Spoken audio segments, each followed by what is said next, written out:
All right, so we're live. This is so perfect. I hope yesterday was awesome. Hope tomorrow's even better. And I sure as hell hope it's better than right now. You probably can't tell. I'm on my phone here. There's no power at the, well, there's power. There's no internet or telephones at the office, which is what you want coming off a long weekend. I've spent the last 4 days just getting ready for this morning so we can hit the ground running. I guess maybe if the lock didn't work, it'd be worse. So here we are. Everybody's gonna come in here ready to go. We're gonna have no freaking computers, but we're working on it. We're working on it, right? You go to plan next.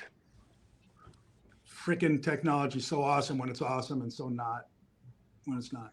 All right, so at any rate, here's the game. Here's the game today. It's Monday. It's the second half of the season, even though I know of the year, I know last week was technically, but a lot of people took last week off, which is cool. I'm glad you did. I hope you did. Hope you had a great time, all that stuff. But it's kind of interesting. I woke up, I think it was yesterday, maybe the other day. I don't know. These long weekends, I'm not sure what day anything is, to be honest. But it was in the morning, and my normal play is I usually wake up and I jump up and I'm ready to go. It's just like Energizer Bunny guy. But I remember waking up, kind of sort of waking up, and I looked and I could see a crack in the window. There's some light. Normally there's not light. I wake up and it's dark. Good morning, Bianca. I wake up and it's dark, and that's cool. This time it was light, which means I slept in. I knew I did. And I was laying there and I was thinking, I wonder what day it is. I don't even know what day it is. Maybe I'll just go back to bed. I mean, who cares if I get up or not, right? It's a holiday. And I was starting to fall back asleep. And just something in the back of my head said, no, dude, that ain't it. That's the wrong play. It's time to get up. And it's weird. I don't know why or what, because I guess you go to bed the night before thinking about this. But all I could see in my mind's eye, was those axes in a hallway of a building, a public building. And it says on there, in case of emergency, break glass, right? You grab whatever and you pull the thing. And unless, of course, you're a Democratic congressman, then you pull it if you want to slow down process. But that's a different conversation. No, but it says in emergency, break glass. And he got voted out. Right? Yeah, not even knowing what the hell I'm thinking or talking about. And I'm just thinking, break glass, emergency, break glass. And I got up. And I came in the office, I did my thing. Fortunately, the internet was working. But it got me thinking.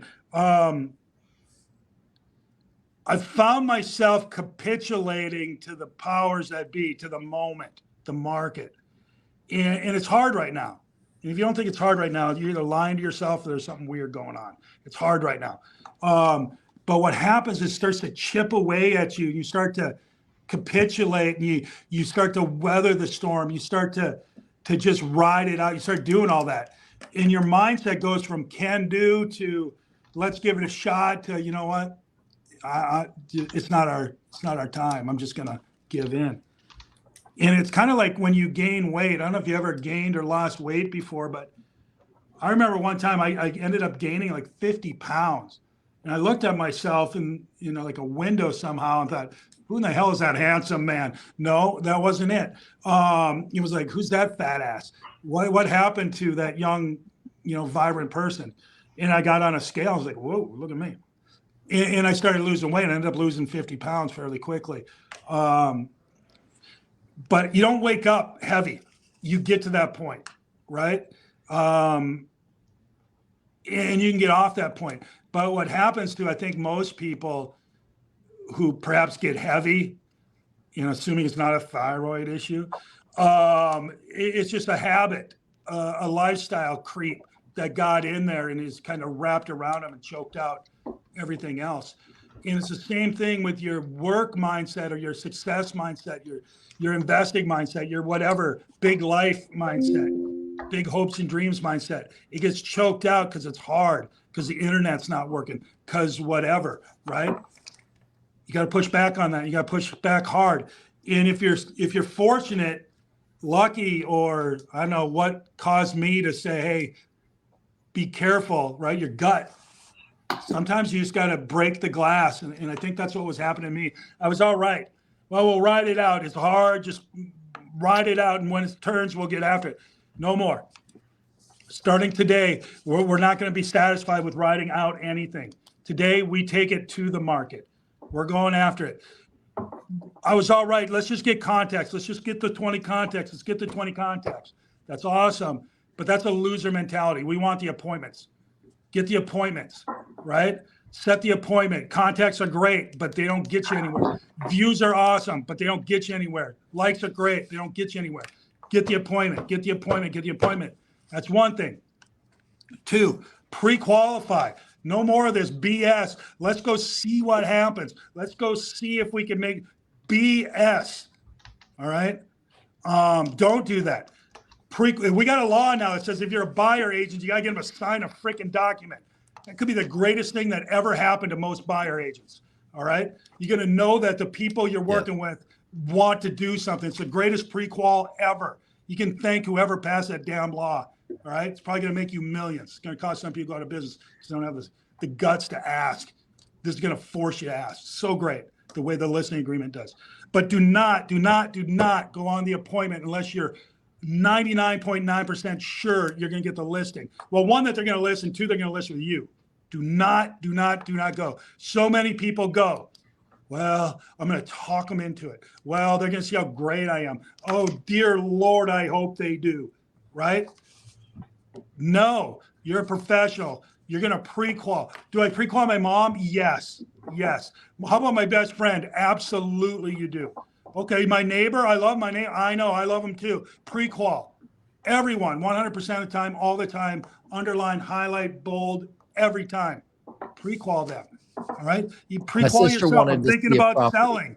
Well, where would I go next? The whole thing.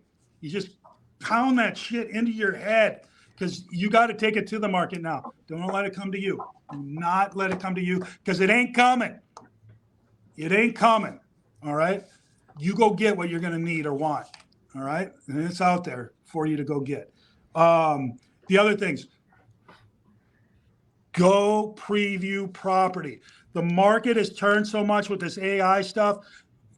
Anybody can even talk, hey, tell me about all the properties for sale in this neighborhood. Boom, there it is, right? It pops it up. You don't even have to get off your big butt and you can get even heavier, right? As you let that creep come in. All right. But what AI doesn't know is the vibe of the place you walk into. It doesn't tell you what it feels like. It doesn't tell you when you're walking that the floor sags a little bit under your weight. It doesn't tell you when you grab the handrail on the stair that you're worried you're going to fall because it's so god-darn loose. It doesn't tell you that there's a bzzz from the power lines that sit 3 feet beyond your property line and make a humming noise 24. It doesn't tell you that stuff. Previewing tells you that stuff. And most agents are not going to preview. They're not going to take the time. They're just going to type it in. And pretty soon they're not going to type. They're just going to say, hey, whatever my AI is called, tell me about, do a CMA for this neighborhood. You and everybody else, right? But it won't know what that place is like. It won't know if Bob and Mary Seller have been smoking in there for 20 years and you can't get that smell out. And we lost John. He'll be back here in just a second.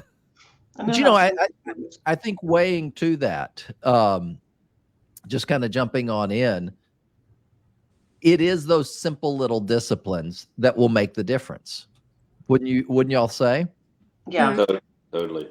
Well, one of the things is a mantra that I learned a little while ago is nighttime me is the decision maker, morning me is the doer. Don't make your decisions in the morning because when you wake up, your mind changes when you're comfortable in your bed and it's raining and it's dark and you were planning to go for a long run or a long ride or, you know, whatever that thing is doesn't sound that attractive.